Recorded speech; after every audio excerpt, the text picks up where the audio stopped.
개정 공법이 부동산에 미치는 영향. 이번에 주차장법이 하나 바뀌었습니다. 여러분, 왜 주차 타워 건물 있죠? 근생 건물이 한 30% 미만, 70% 이상이 주차장을 이룬 건물들이 있죠.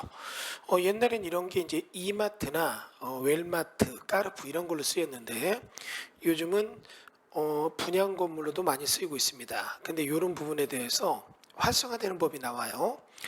자, 국토교통부 입법 예고된 내용, 주차장법 시행령 일부 개정령 제2법 예고, 기계식 주차장의 안전관리 강화를 위해서 기계식 주차장치의 수시검사 제도를 도입하고 기계식 주차장에 대한 운행정지 명령 근거를 마련해서 기계식 주차장치 보수원에 대한 안전교육 의무 등을 신설하고 이를 위반할 경우 과태료 부과할 수 있도록 등의 내용으로 주차장법이 바뀌었다.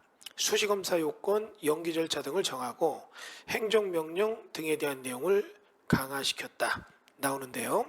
요거는 이런 부분이 있을 것 같습니다.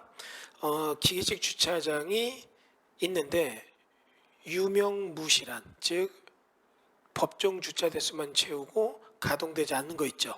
이런 거 전격적으로 관리하겠다는 겁니다. 멀리 볼 거 없습니다. 본 건물도 그래요. 그러면 이런 부분 때문에 어떤 주차 문제를 해결할 수 있는 이런 부분이 많이 활용화 될 수 있는데, 사실 기계주차장 두고 운영 안 하는 데 많거든요. 관리자도 없고 일반인들은 사용할 줄도 모르고 방치하다 보면 기계 고장나고, 이런 거를 좀 보수하는 차원에서는 잘 된 것 같습니다. 반대로 얘기하면 이런 식의 어떤 주차타워 형식적으로 이용한 건물들에 매매할 때는 굉장히 조심하셔야 돼요. 영상 보시는 분 중에서 중개업 하시는 분들은 이 내용 굉장히 숙지를 잘해야겠죠. 옛날에는 기계식 주차 몇 대 이랬지만 지금은 기계식 주차 몇 대 사용 운영 안 이런 얘기 설명 잘 해줘야 됩니다. 나중에 이런 것 때문에 매입자가 불이익당할 수도 있으니까.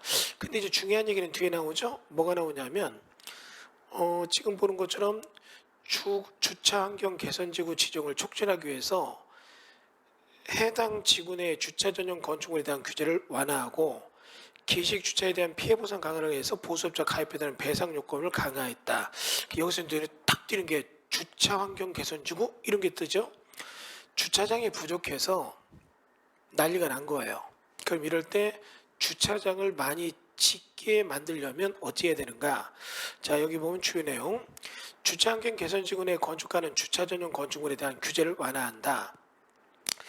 주차장 이외 부분이 공동주택, 근린생활시설 등의 용도로 사용하는 건축물이 주차 전용 건축물로 인정되려면 종전에는 주차장 사용 부분이 70% 이상이고 그 외 부분이 30% 이내야 되는데 주차 환경 개선지구에 위치한 경우는 60% 이상만 주차장으로 사용해도 주차 전용 건축물로 인정될 수 있도록 한다. 획기적인 거죠?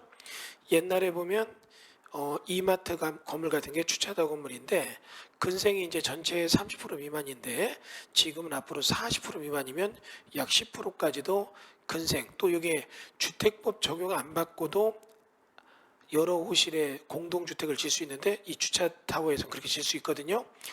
그러면 이렇게 지을 때 이런 경우가 전체 면적의 60%까지만 주차장을 이룬다면 40%까지도 주차장 외 시설로 갈 수 있다.